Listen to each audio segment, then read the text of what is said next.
Only two things separate me and my 2018 Audi TT RS and Michelle Mouton and her 1982 Audi Quattro S1. That is, they are 36 years and facial hair. Okay, truth be told, I may have slightly understated the differences that separate Madame Mouton and I. Obviously, she has more talent than I've consumed oxygen in my entire 41 years of life. But the reason why I bring that up is because I can only imagine the S1. I've driven a Coupe Quattro, UR Quattro, but never an S1, obviously. I can only imagine, because of the noises that this car makes and the rawness and the involvement that I have while driving the car, that it must have been something like what Michelle experienced the first time she took the S1 for a spin. The TT RS is a freaking bomb. It's so nervous, it feels like it can go off anytime. It's just unrelenting. Oh, I mean, I'm getting, not palpitations, but I'm trying to keep a lid on it right now, just so I can do this video, traveling at just above the speed limits. The temptation, what this car does to me is just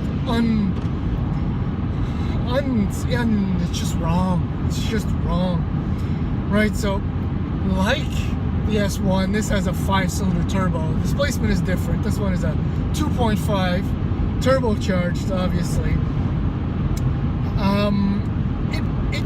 It produces 354 pound-feet of torque.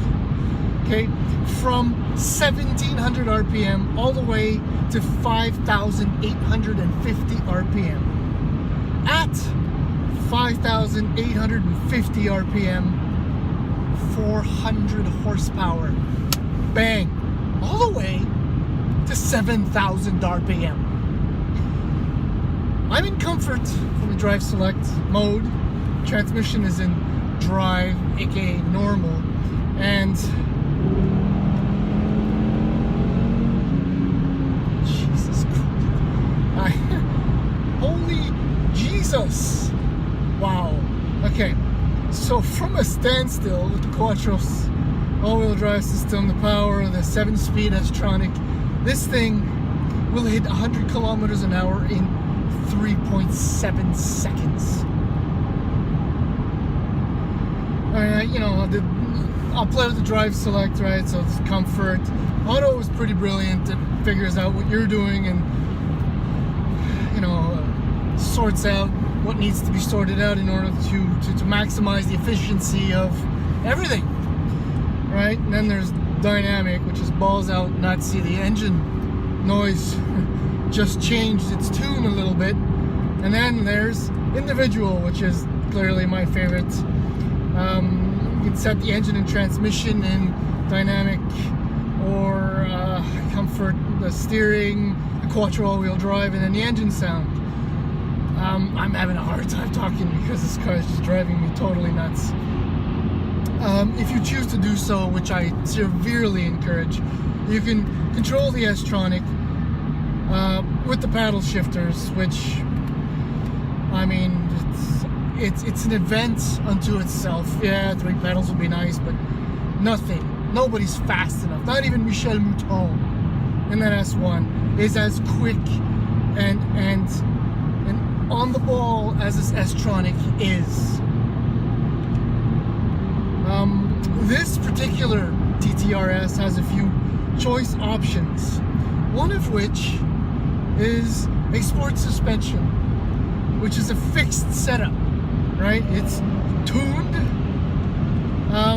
for everything, but there's no adaptive damper settings or anything like that, which you can get in the base car. You pay extra for that.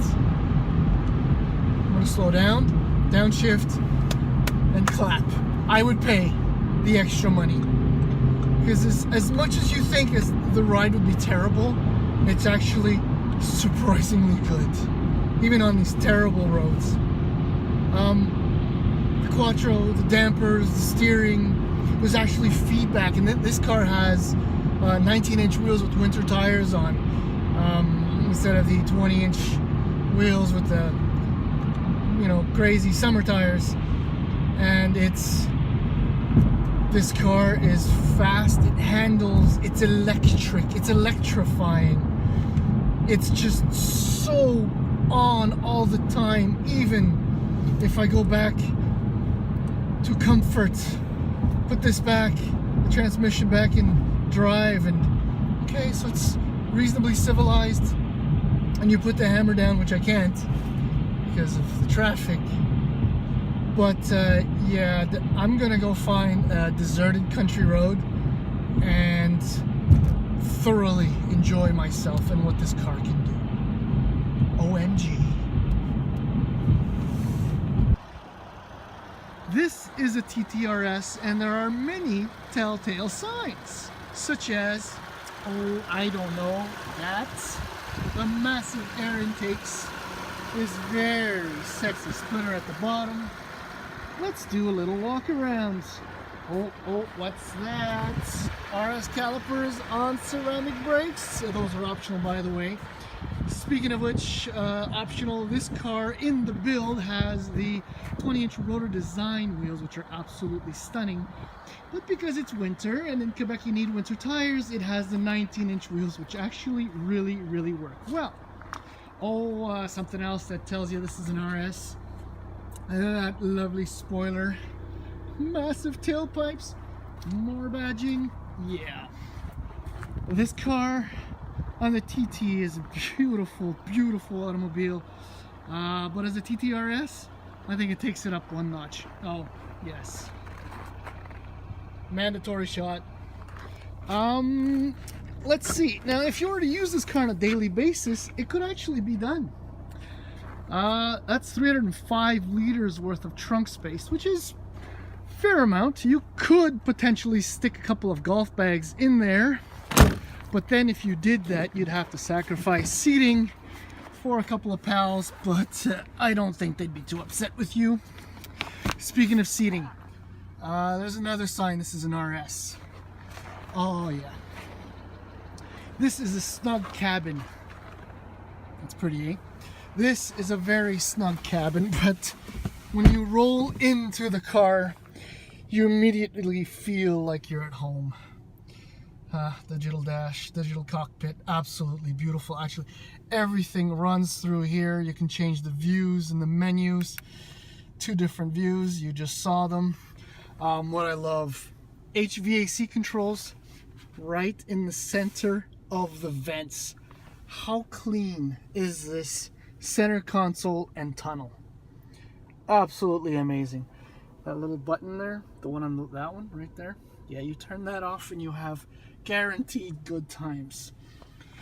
The interior of this car is absolutely beautiful. Fit and finish, materials, technology. Oh, also has heated seats in the vent. How amazing is that? There are a number of options on this car actually, including the Bang & Olufsen audio system. I won't go through the entire list, but if you want a TT RS, you gotta spend easily $80,000, and with options, this one actually snugs up against $86,000. I would do it. Definitely, absolutely do it.